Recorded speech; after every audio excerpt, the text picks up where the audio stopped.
Well, we have just heard the Passion according to John, and how many passions there are in the world, going on in the world, how much suffering.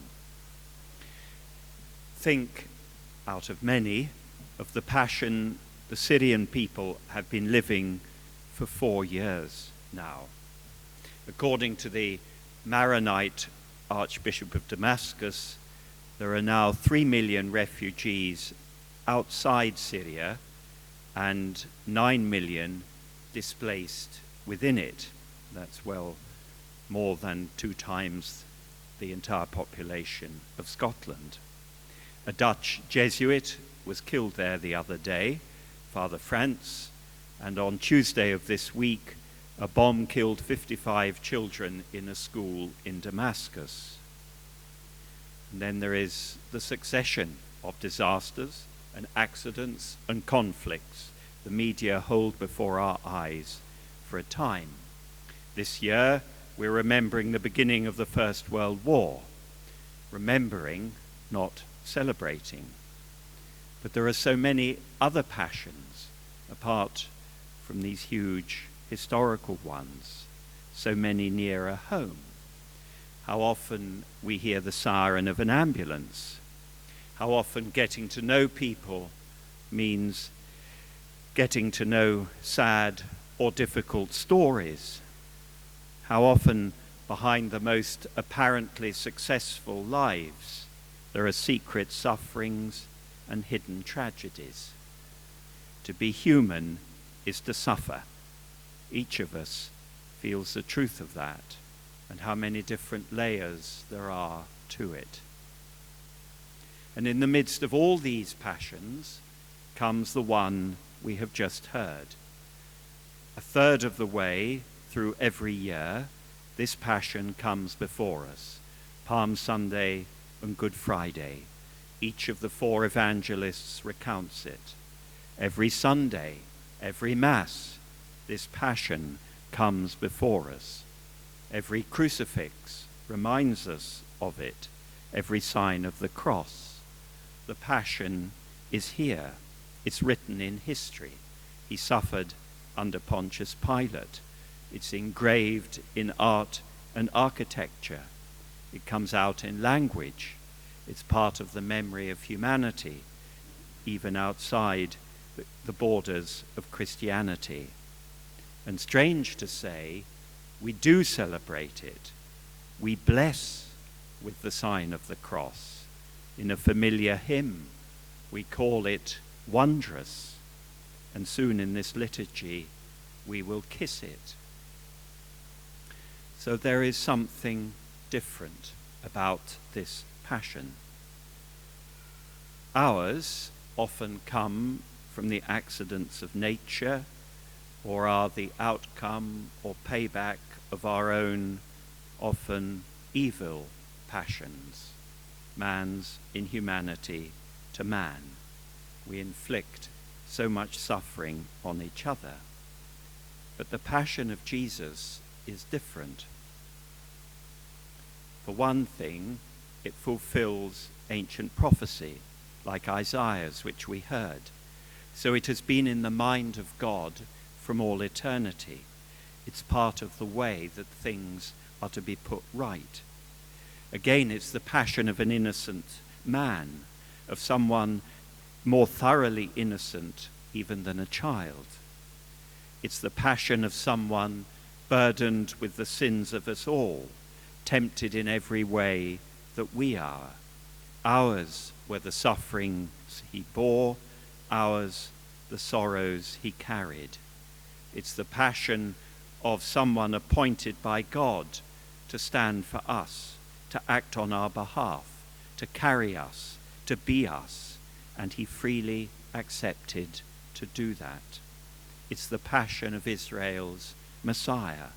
This is the shepherd king laying down his life for his people. It's the action of the true high priest, offering up prayer and entreaty, a sacrifice of atonement that works.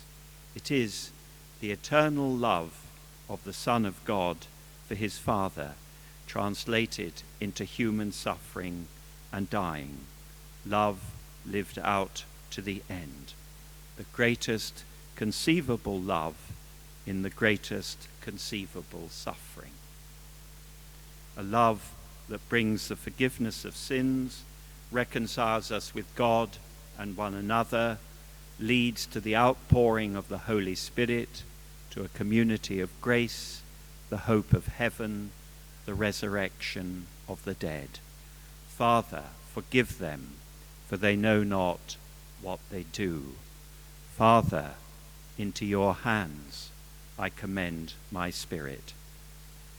It is accomplished, Jesus' last words in the Gospel of John. It is accomplished. No wonder that when he bowed his head, he gave up the Spirit, meaning not just his breath, but the Holy Spirit of God. No wonder that when the soldier pierced his side, blood and water came out, signs of forgiveness and love. No wonder that on the Sunday after, the women will find the tomb in the garden empty. And so we call this Friday Good. So in a moment, we will be stretching out our hearts in prayer for the whole world, because that is the range and power of this passion. And so we will kiss the cross with a kiss that comes from the heart. We're familiar, probably, with Salvador Dali's painting, The Christ of John of the Cross. It's in the Kelvin Grove Art Gallery in Glasgow. Some years ago, it was voted Scotland's favourite painting. I think the Spanish government offered them £8 million for it, and they nobly turned it down to keep it here. But you remember it. Christ is suspended over a landscape and a lake and a boat. It captures the scope of the worldwide embrace of Christ's passion. He's, as it were, hanging from the mercy of God, because this is the point. This passion does embrace all our other ones. It can redeem even suffering and turn it to good. Jesus, someone said, didn't come to take suffering away, not immediately anyway. He came to fill it with himself, with meaning. He redeems our suffering by making it his. He changes it from inside, not from outside. He changes it by changing us, by opening a way through, the way of faith, hope, and love. He changes it by making it a way to something better. Well, it's easy to say that, of course, but how else explain the resilience, the courage, the hope the cross can bring? How else explain how many people, whatever their cross, can stand united beneath it, like Mary and the beloved disciple? To go back to Syria, here in the midst of that way of the cross, of that passion, are the resurrections that the Maronite Archbishop can see.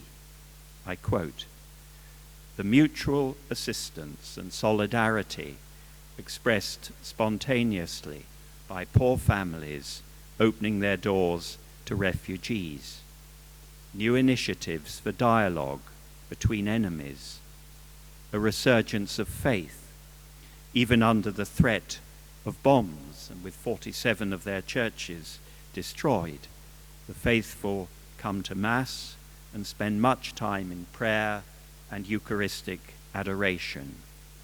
An abundance of priestly vocations, centers of psychological support for children and youngsters traumatized by violence, a new strategy for living."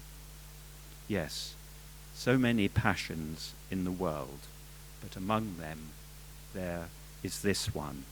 Thanks be to God. So let us take all the needs of the world, all the suffering of the world, all the passions of the world, to this passion, so that it may touch it and heal it. By his wounds we are healed.